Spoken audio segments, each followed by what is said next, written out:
Hello YouTube, welcome back to another video. We're going to read Revelation chapter 2. Alright, I'm going to mess something right here. I tried to look up how to pronounce these churches' names before I started this. I know how to pronounce like 3. So, I'm sorry to whoever churches I can't pronounce. Alright, sorry to the churches I can't pronounce, and let's get into it. For the church in Ephesus. To the angel of the church in Ephesus, right? These are the words of him who holds the 7 stars in his right hand and walks among the 7 golden lampstands.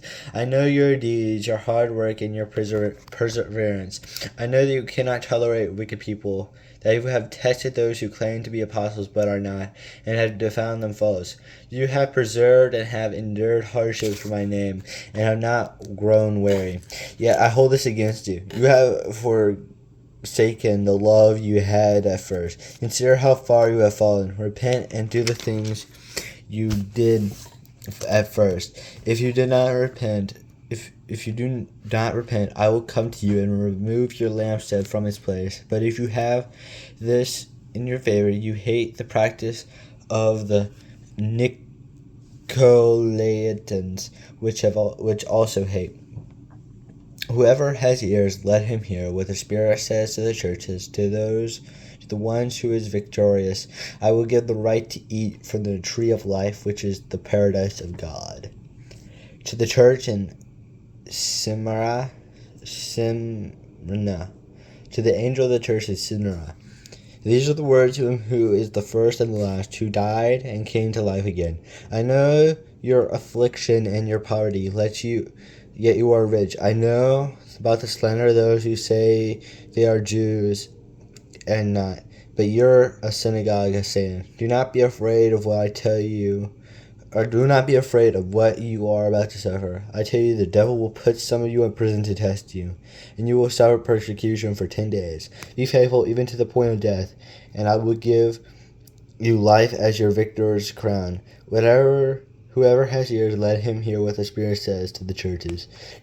The ones who is victorious will not hurt at all by the second death. To the church in Pergamum. To the angel of the church in Pergamum, right? These are the words of him who has the sharp double-edged sword. I know where you live, where Satan has his throne, yet you remain true to my name. You did not renounce your faith in me, not even in the days of Antipas, my faithful witness, who was put to death in your city where Satan lives. Nevertheless, I have a few things against you. There are some among you who hold the teaching of Balaam, who taught Balak to entice the Israelites to sin, so that they ate food and sacrificed to idols and committed sexual immorality. Likewise, you also have those who hold the teaching of the Nicolaitans.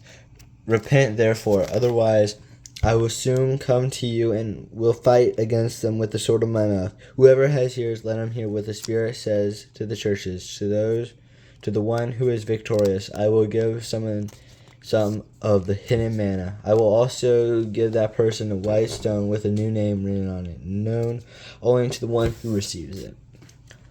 To the church in Thyatira, to the angel in the church of Thyatira, these are the words of the Son of God, whose eyes were like a blazing fire, and whose feet are like a burnished bronze. I know your deeds, your love and faith, your service and perseverance, and that you are now doing more than you did at first. Nevertheless, I have this against you. You tolerate that woman Jezebel, who calls herself a prophet. By her teaching, she misleads my servants into sexual immorality and the eating of food sacrificed to idols. I have given her time to repent of her immorality, but she is unwilling. So I will cast her on a bed of suffering. I will make those who commit adultery with her suffer intensely, unless they repent of her ways. I will strike her children dead. Then all of the churches will know that I am he who searches hearts and minds, and I will repay each of you according to your deeds. Now I say to the rest of you in Thyatira, to you who do not hold her teaching and have not learn Satan's so-called deep secrets. I will not impose any other burden on you except to hold on to what you have until I come. To those who is victorious and who is my will to the end, I will give them authority over the nations, that one will rule them with an iron scepter and will dash them into pieces like pottery, just as I have received authority from my Father. I also give that one the morning star. Whoever has ears, let him hear what the Spirit says to the churches. The word of the Lord be, Lord. Thanks be, Lord. Hope you have a great day, and I'll see you tomorrow.